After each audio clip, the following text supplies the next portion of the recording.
आज का topic simple लगता है बट 80% लोग यही गलती करते हैं। वो इन्वेस्टिंग शुरू करते हैं, एसआईपी स्टार्ट करते हैं इमरजेंसी फंड बनाने से पहले, और जब रियल लाइफ में एक अनएक्सपेक्टेड प्रॉब्लम आती है जैसे job loss, unexpected car repair, medical bill, तो पैसा चाहिए होता है आज, बट एसआईपी का रिडेम्पशन आता है 2-3 दिनों के बाद। मार्केट डाउन होता है, एग्जिट लोट लगता है और लॉस बुक होता है, और रिजल्ट इन्वेस्टर का कॉन्फिडेंस ब्रेक हो जाता है। कौन पहले कौन बाद, क्या करेक्ट ऑर्डर है, और सबसे इम्पॉर्टेंट कैसे दोनों को बैलेंस करके स्मार्ट इन्वेस्टर बना जाए।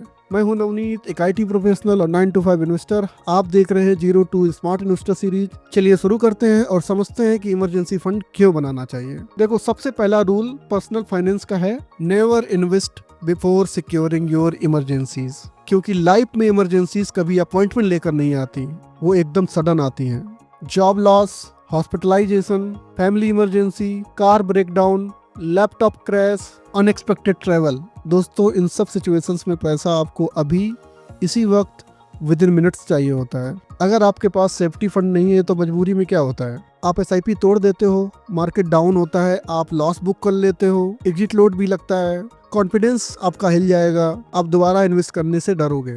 इसलिए emergency fund is step 1 and SIP is step 2। अब हम समझेंगे इमरजेंसी फंड क्या होता है। इमरजेंसी फंड एक सेफ्टी क्वेश्चन होता है जिसे हम फाइनेंशियल एयर बैग भी कह सकते हैं। जैसे कार का एयर बैग एक्सीडेंट में आपकी जान बचाता है, वैसे ही ये इमरजेंसी फंड फाइनेंशियल इमरजेंसीज में मनी लाइफ बचाता है। अब अगला फॉलोअप क्वेश्चन आपका होगा कि कितना इमरजेंसी फंड। अगर आप सिंगल हो तो 3 से 4 महीने का मंथली एक्सपेंस। अगर आपकी फैमिली है तो 4 to 6 months of monthly expense. अगर आप बिजनेस ओनर हो तो 12+ मंथ का मंथली एक्सपेंस। और ये कैलकुलेट होता है आपके मंथली इसेंशियल एक्सपेंसेस से। मंथली एक्सपेंसेस क्या होते हैं? Rent, EMIs, groceries, electricity, petrol, insurance, kids fee और बहुत सारी ऐसी चीजें। आपको ये भी समझना जरूरी है कि इस मंथली एक्सपेंस के अंदर क्या नहीं आता है, जैसे कि not fancy things, not vacations, not shoppings, ये चीजें नहीं आती हैं। अब हम तीसरा टॉपिक टच करते हैं और बात करते हैं कि इमरजेंसी फंड की तो बात हो गई, इमरजेंसी कितना होना चाहिए उसकी भी बात हो गई। अब हम बात करते हैं इमरजेंसी फंड कहाँ रखना चाहिए। तो दोस्तों, कल की वीडियो में मैंने बताया था जहां मैं डिपॉजिट करता हूं अपनी इमरजेंसी फंड, जो कि था लिक्विड फंड, फिक्स डिपॉजिट और अल्ट्रा शॉर्ट डेप्ट फंड्स। बट आज की वीडियो में मैं सिंप्लीफाई करके एक कॉम्बिनेशन बना के आपको दूंगा जो आप यूज कर सकते हैं अपना इमरजेंसी फंड पार्क करने के लिए। मेरा एडवाइस ये है कि आप अपना इमरजेंसी फंड 3 पार्ट्स में डिवाइड करिए। पहला part 40%, then second part 40%, and then remaining part 20%. So 40 plus 40 plus 20. This way you need to divide. पहला 40% आपको रखना है सेविंग अकाउंट में। क्यों? बिकॉज ये आपको प्रोवाइड करेगा instant access, UPI plus ATM और नेट बैंकिंग।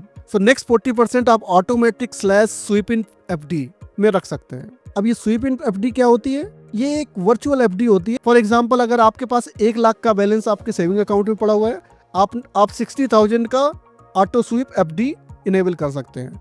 आपने 60,000 ऑटो स्वीप एफडी में रख दिया तो उसका इंटरेस्ट थोड़ा सा ज़्यादा होगा as compare to your normal saving bank interest rate. इसमें क्या होता है, इसमें आप वो amount just like a normal saving balance you can use. जैसे आपके 42,000 की नीड है, आपने एटीएम से विड्रॉ किया 42,000, तो 40,000 जो आपका नॉर्मल बैलेंस था वहां से निकल जाएगा और 2,000 आपके एफडी वाले अमाउंट से निकल जाएगा और वो एफडी ब्रेक हो जाएगी। This is how things works in auto SVEEP FD. जो बाकी 20% बचा वो आप पार्क कर सकते हैं लिक्विड फंड या अल्ट्रा शॉर्ट डेप्ट फंड, कोई एक चूज कर सकते हैं। दोनों ही लगभग सिमिलर रिटर्न देते हैं, दोनों का कॉन्सेप्ट भी लगभग सिमिलर है और risk profile everything is almost similar. So you can choose either ultra short डेप्ट फंड और लिक्विड फंड। तो दोस्तों, मैं एक स्टेप पीछे लेता हूँ। ऑटोमेटिक एफडी क्यों? क्योंकि इसमें थोड़ा सा स्टडी रिटर्न मिलेगा, या थोड़ा हम कह सकते हैं थोड़ा सा ज्यादा रिटर्न मिलेगा compare to your normal saving bank. Second, ये सेफ है जैसे एफडी या आपका सेविंग बैंक। तीसरा, ये इमीडिएट ब्रेकेबल है, आप जब चाहो ये ब्रेक हो सकती है। अब हम लिक्विड फंड को समझते हैं क्यों वहां पे पार्क करना चाहिए। 1 या 2 दिन में पैसा आ जाता है, जैसे आप रिडीम आज करोगे तो 1 या 2 दिन के अंदर वो आ जाता है। बैंक एफडी से थोड़ा सा ज्यादा रिटर्न मिलेगा वहां पे आपको, और शॉर्ट टर्म ड्यूरेशन में बिल्कुल ना के बराबर वोलाटाइल है। लिक्विड फंड कम वोलेटाइल होते हैं as compare to mutual fund, almost ना के बराबर। इमरजेंसी फंड को इन 3 ऑप्शंस में पार करके आपको क्या मिल रहा है, स्टेबिलिटी, थोड़ा सा रिटर्न और सेफ्टी। अब हम बात करते हैं दोस्तों अपने नेक्स्ट टॉपिक के, SIP।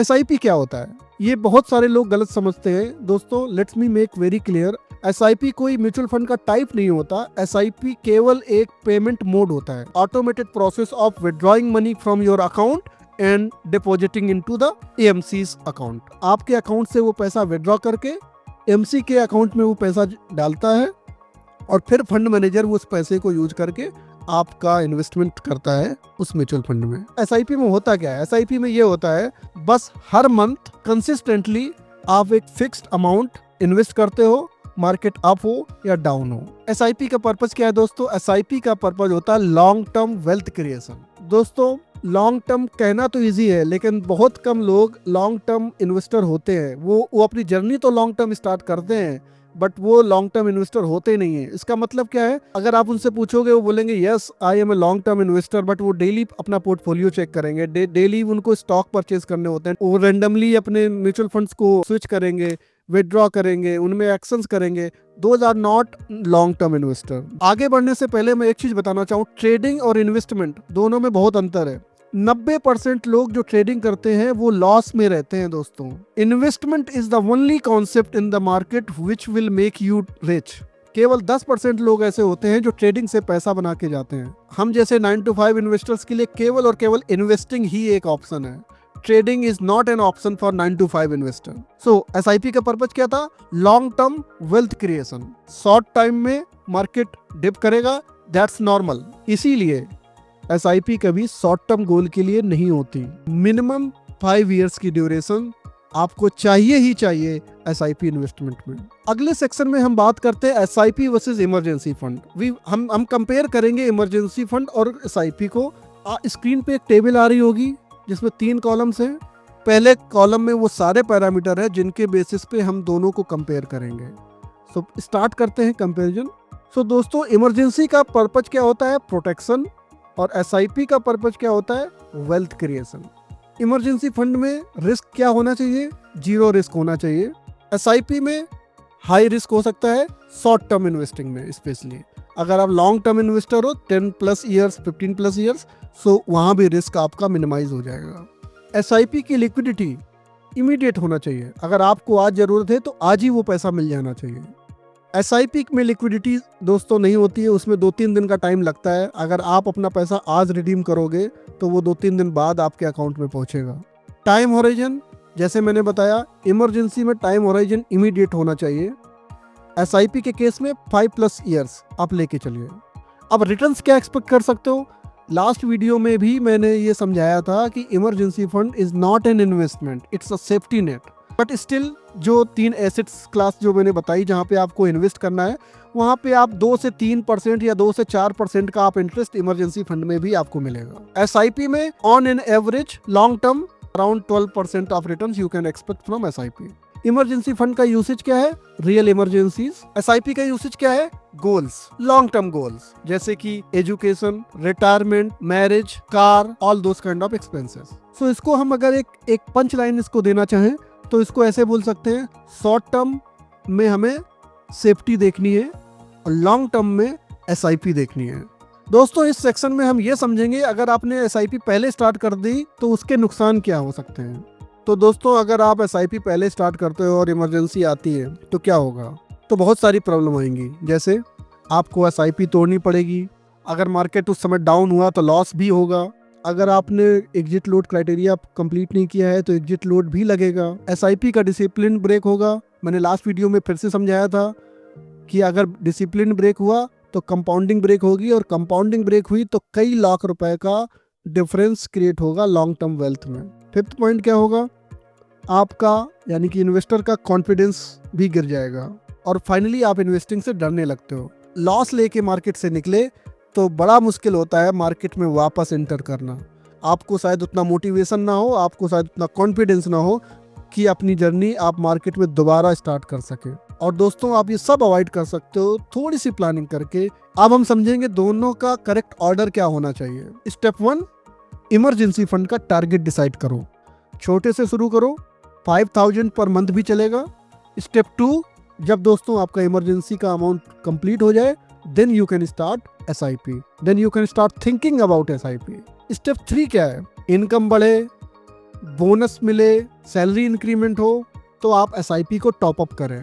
आपको एक टारगेट रखना है, 10 से 15% हर साल आपको बढ़ाना है। जैसे ही आपकी सैलरी का इंक्रीमेंट हो, आप जितने परसेंट का आपकी सैलरी इंक्रीमेंट हो, उतने ही परसेंट से आपको SIP का अमाउंट बढ़ाना है हर साल।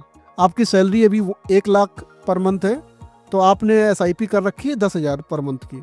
अगले ईयर आपका इंक्रीमेंट होता है 10% से, तो आपकी सैलरी हो गई 1,10,000। तो अब आपको 10% से आपको SIP अमाउंट भी बढ़ाना है।